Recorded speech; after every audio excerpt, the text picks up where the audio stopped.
Hi LEGO fans! It's December the 15th, and after opening up 56 doors of terrible tat and terrific treasures, we're doing it all over again! Every day until Christmas Eve, I'll be opening up every door on every LEGO advent calendar, including LEGO Friends, LEGO City, LEGO Star Wars, and LEGO Harry Potter! Yesterday, expectations were set high and LEGO did not disappoint. Well, apart from the Gangster Crow, which came in last place, earning a solitary single point for LEGO Friends. Following closely behind, only just evading enemy fire, was the annual tradition that is the festive battle droid. Appearing in 5 advent calendars since 2013, second place and 2 points was more than generous. In second, earning 3 points for LEGO Harry Potter was another festive grave marker. We were finally able to piece this together with 2 other gifts to make something slightly less disappointing. But ultimately, LEGO City took home first place and a monstrous score of 4x4 points for this really cool monster truck. As we pass over the hump of Advent and get ever closer to what for many will be a very different Christmas 2020, how are the standings in the race for LEGO Advent Calendar of the Year? LEGO Friends is failing to procure a podium position, sitting at the bottom of the heap in last place with 28 points. LEGO City is going for bronze in third with a 4-point advantage and 32 points. Harry Potter needs to practice Wingardium Leviosa to levitate their position on the leaderboard. They're in second with 39 points. But still out in front, clutching the plans for the Death Star, is LEGO Star Wars with a 2-point lead and 41 points overall. Will LEGO Harry Potter smite down LEGO Star Wars with the Killing Curse to take first place? Or will the Empire strike back and hold their most impressive lead? Let's open up some doors! Today we're starting out with LEGO City, and you know what, it's been a while since we've had a minifigure, so let's see if we can find door number 15, and we're not getting one of those today, we've actually got some kind of emergency vehicle. I guess that's going to be a police car.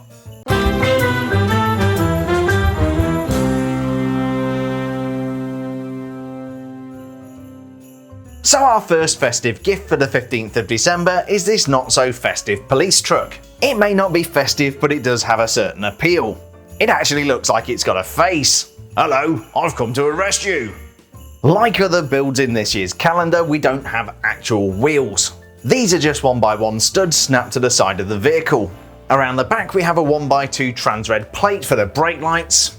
And like the earlier fire truck, we have a pastel yellow stripe along the side. Just like yesterday's gift, we have 2 cheese slopes at the front for the windshield.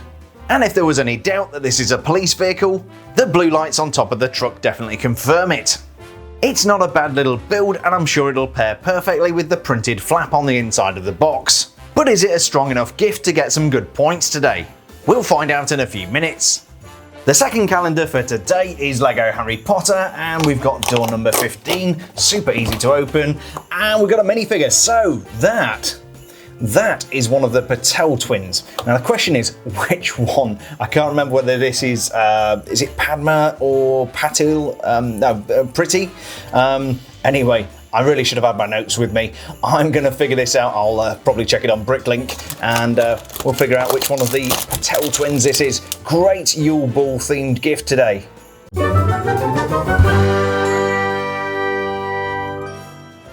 And today's winner is... No, Jeremy, you've got to review all of the calendars first. Oh yes. It seems that 1-1 has his date for the Yule Ball.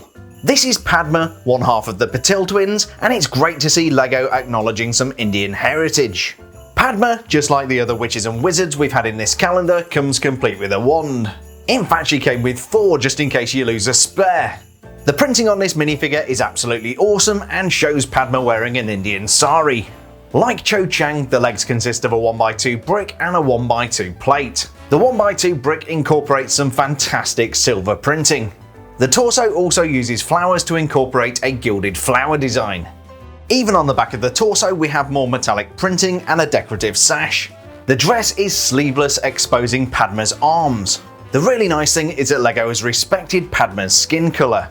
The facial print also respects the character's ethnic background. Between Padma's eyebrows you can see the bindi. That's a Hindu tradition and is worn for religious reasons or to indicate that the woman is married. The alternate expression shows a beaming smile, which was probably not for Ron. Ron and Harry neglect their dates, so Padma and Parvati go off to dance with the boys from Beauxbatons. Yes, you heard correctly, the boys from Beauxbatons. In the book, it was a mixed school. Topping off this fantastically detailed minifigure, we have Padma's long black hair. It's a commonly used element, but it looks great on Padma. It's a super nice minifigure, and it's clear that the designers paid attention to the character from the movie. Is this nice enough to become gift of the day? We'll find out in 2 shakes of a hippogriff's tail. Calendar number 3 today is the LEGO Fiends, and let's see what we've got behind door number 15, which I can't read because all the letters are squiggly or the numbers are squiggly. And oh yeah, we've got another one of these elfin creatures. I think that is going to be the last one of these that we see. I'm pretty sure there are 2 of these. We don't get a lot in here, but we do get some nice gold elements there. Let's put him together and take a closer look, or her of course, because yeah, elfish freedom.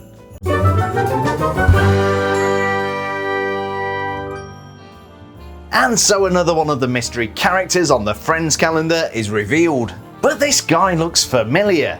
Surely LEGO Friends wouldn't give us the same thing again. Oh yeah, they gone done giving us the same gift twice. I mean, they could have given us a different eye colour, a different hat colour, or just something. But no, LEGO Friends doesn't realise that you can get too much of a good thing. The only difference is that this little guy is creating magical fire. I presume this is meant to be some kind of fancy pen for writing down the naughty and nice list. There aren't many things that fit in those tiny hands, so I guess LEGO just ran with it. I did a detailed review of the elf back on day 6, so if you want to see all of the printing and guff, then do check out that video. For now, I'm going to save some time. This little guy is very cute, but you are on thin ice here, my pedigree chums. You saw what happened to the battle droid yesterday. Will a similar fate happen to the elf with the magical fire? Let's check out Star Wars and then we'll find out.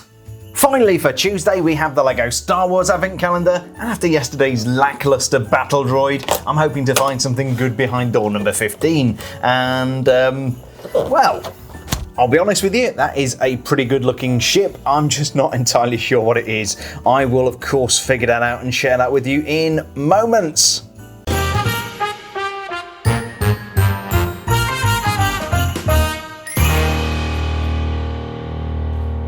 So what on earth is this, I hear you ask? This is a Lucahulk class battleship, better known as a Trade Federation battleship. This appeared in several prequel movies, including Phantom Menace, Attack of the Clones, and Revenge of the Sith. At the back of the ship we find 2 large engines which will have been powered by the onboard reactors.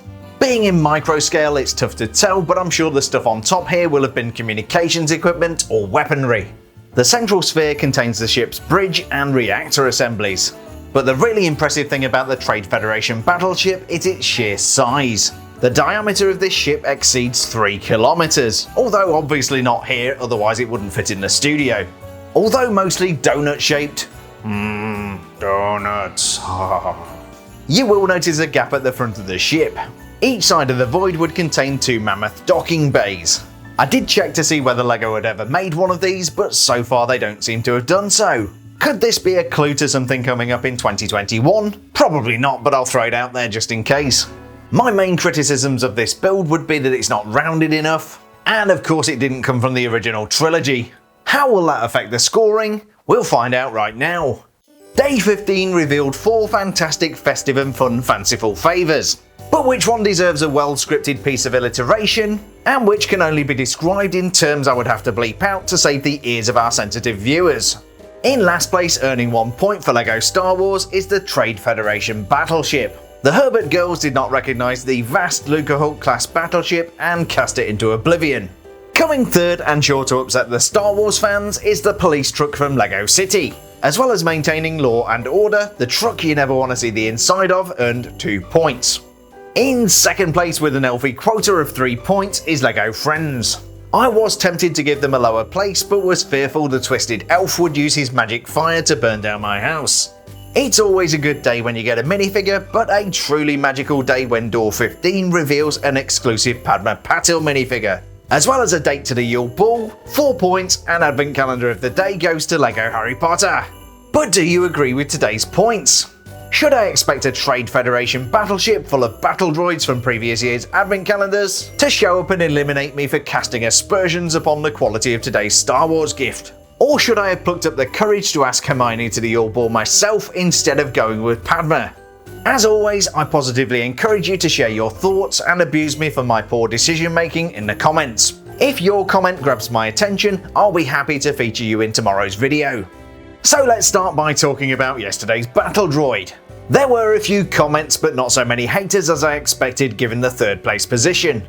Felipe Camera rightly pointed out that the droid did have a rather nice gunmetal grey blaster instead of the more common black number. Maybe the gunmetal grey version has improved aiming. As Ryan Brickbuilds pointed out, the battle droid did have a purpose. In this case, to take out the gangster Clockwork Crow. Jack McBride thinks LEGO Star Wars should make a festive battle droid. The team tried and tried to make it festive, but the Santa hat kept falling off. Mahan, like I'm sure many other people did, had a sleepless night thinking about the mini doll with the pork head. Best go buy some Ambien, my friend. Rob Morpeth agreed that Emma Porg was very creepy. I hope it didn't give Bob nightmares. Michael Gittins pointed out that the LEGO Friends gift is too orangey for crows. Too orangey for crows? Just for me and my dog. That's good, very good, but I think it might be lost on most of the audience. I love Candy Uni Rainbow's comment that the monster truck is going to get pulled over because of the window tint. I agree, I mean that would be so dangerous for driving at night while wearing sunglasses. Finally for today, Morgan's Toy Box pointed out that I should have included, for elf and safety reasons, a warning not to eat the LEGO version of the chocolate frog. You've clearly heard way too many of my terrible jokes, Morgan. So after today's sprinkling of festive points, how is the fight to the death that is the contest for Advent Calendar of the Year 2020 looking? Still in last place and looking positively depressed is LEGO Friends. They may need to use the National Elf Service for some psychological support. LEGO City remains third with 34 points, but then we have a little bit of an upset. After a momentous winning streak, LEGO Star Wars drops back into second place with 42 points. And with a 1 point advantage, LEGO Harry Potter conjures up the magic once again, moving back into first place. So the competition between LEGO Harry Potter and LEGO Star Wars is most definitely on. But with a 1 point advantage, everything could change tomorrow. I hope you have a totally terrific Tuesday, stay safe, and as you consider what to ask Santa for this year, I highly recommend asking for a broken drum. You can't beat it!